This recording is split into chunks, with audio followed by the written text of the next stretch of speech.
Now I'd like to invite PA Rupert Evans to our stage for the keynote.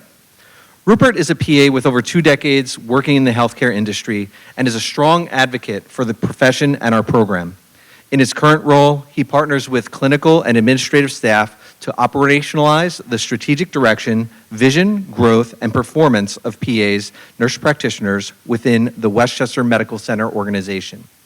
During his PA career, he has received the Preceptor of the Year, PA of the Year, as well as the Inspirational Leadership Award. Please join me in welcoming PA Rupert Evans.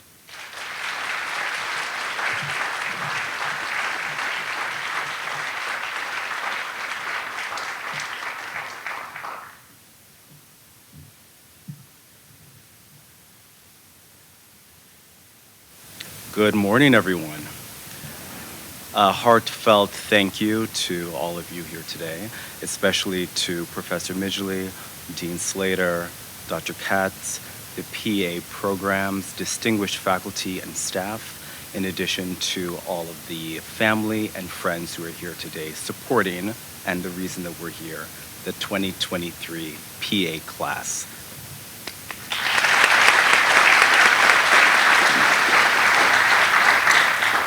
I'm grateful to have the opportunity to come and speak to you today and just spend some time with you, especially as you're about to embark on this new next chapter in your professional development. You are now exchanging your time that you spent in school to transition into a brand new role and continue your educational experience in terms of your lifelong career as a PA. For me, I see this as a chance to really focus on what is really, truly important. And from my perspective, in order to be a successful provider, it's all about being connected to the word connection. When I'm saying connection, I'm not talking in terms of who you were friends with or the family that you were born into, or even who shares or likes your posts on social media. For me, connection is all about the 3 C's. Connection to the patient, connection to your resources, and connection to yourself. At this juncture, it might be a little cliche, but I still do believe that all of the processes in medicine really need to start and end with the patient as a central theme. Many of us chose this profession due to the interactions we had with other healthcare providers, be they positive or negative, which shaped our viewpoint, inciting a trajectory that brought us to where we are today.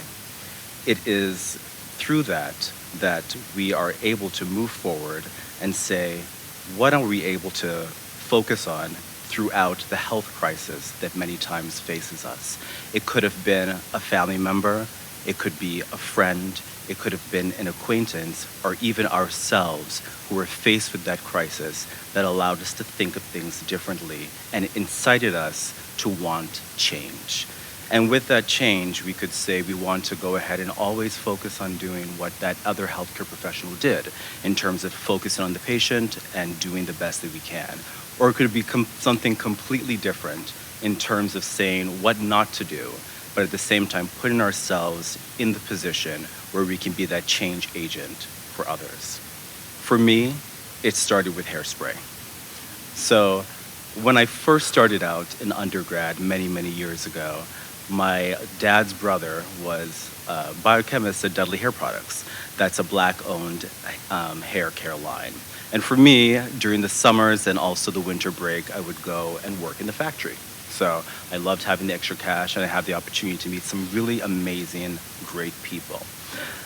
While I was there, one day I was actually placed to work on the hairspray line. For me, that was, a normal day. What happened during the hairspray line is that there would be one employee on the far end. They would go ahead and take this box of labeled empty hairspray bottles and dump it into an intake bin. The machine would then turn the bottles upright and send them on their way throughout the conveyor belt where they would go ahead and be filled with hairspray. It was my job to fill each one of those bottles with the hairspray topper before it was sent on to be spun in order to tighten the caps. Those caps were tightened by these two rotating cylinders, and then finally it was sent down its way, and then another employee would go ahead and remove them from the conveyor belt, pack them up, and they would be distributed. On that particular day, as I was placing the caps into the bottles, I noticed that one of the bottles was starting to tip over.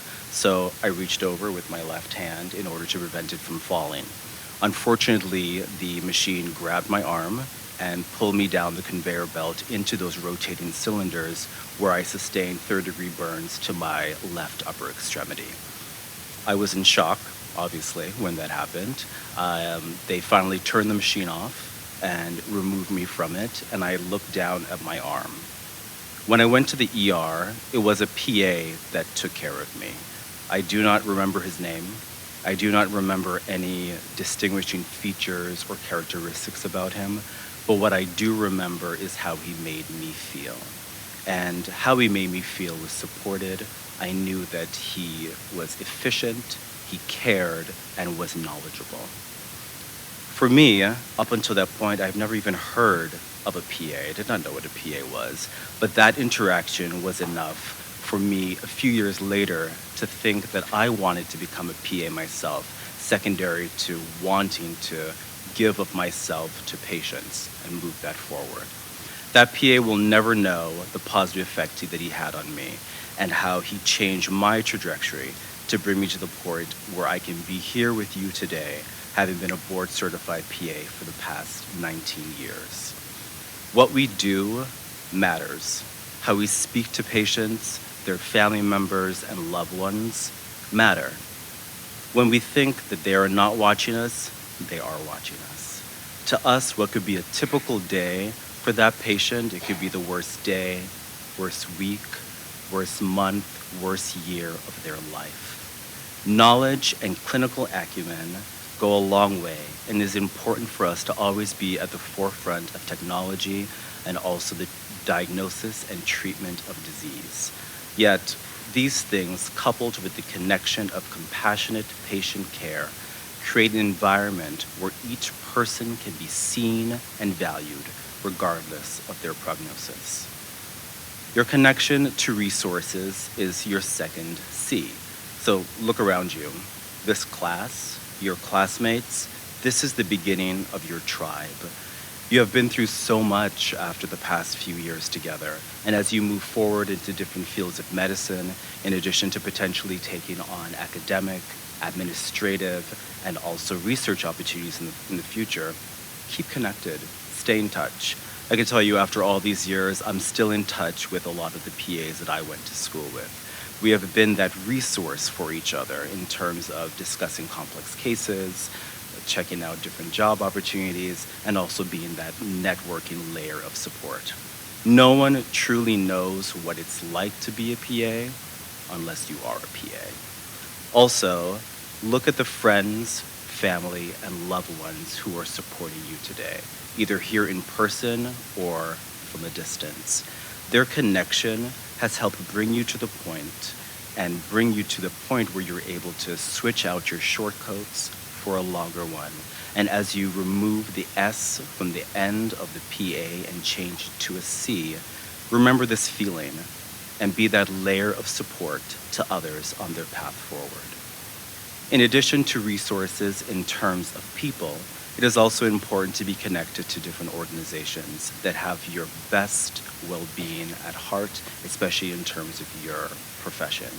One of those would be, from a PA perspective, the AAPA. So that is the American Academy of Physician Associates. It is an excellent resource in terms of best PA practice and advocacy. Some of you may be joining organizations or practices where there already are established PAs, whereas some of you might be the first PA that's actually hired by your employer. Being connected with these sort of organizations, such as the AAPA, or also your local state chapters, allows you to be connected to other PAs in different levels of experience. If you'll be working within the New York State, NISPA, which is the New York State Society for PAs, is an excellent go-to resource for advocacy and legislative changes that affect PA practice on a local level. Register to be a member, go to conferences, be connected to the larger engine of support for our profession. The last C is connection to yourself. Everyone in this room has a story, and regardless if you feel that story is worth telling or not, it is what brought you to this point and helped to shape who you are today. It is that amazing, complex, multifaceted individual that healthcare needs. Gone are the days of the cookie-cutter provider.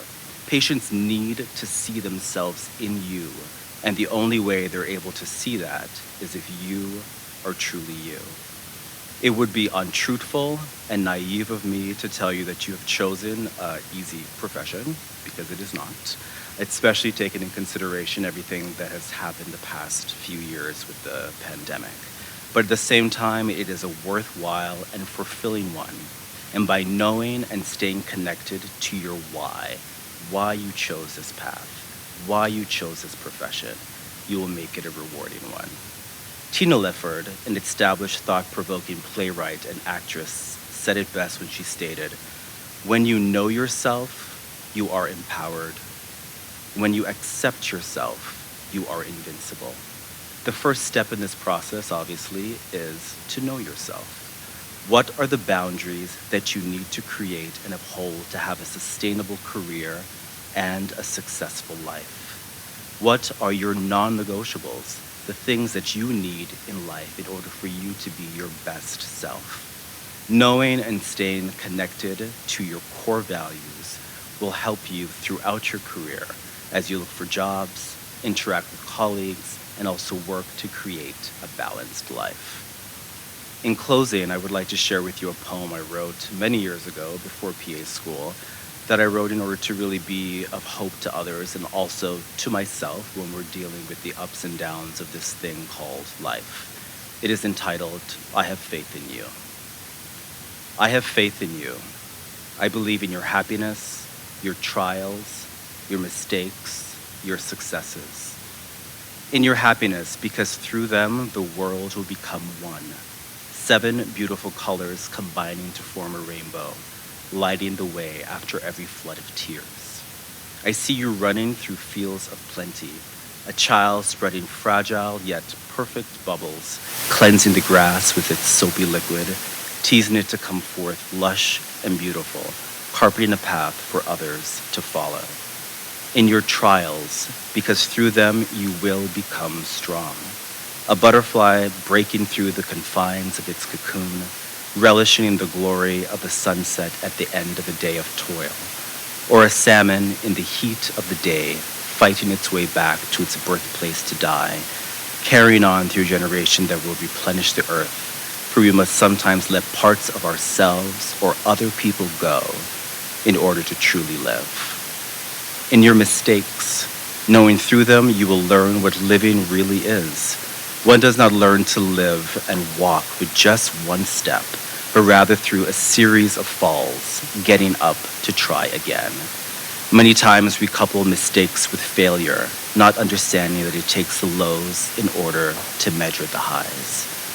But most of all, I believe in your successes, for through them you will be numbered with the wise, those who fought for freedom, humanity, and love.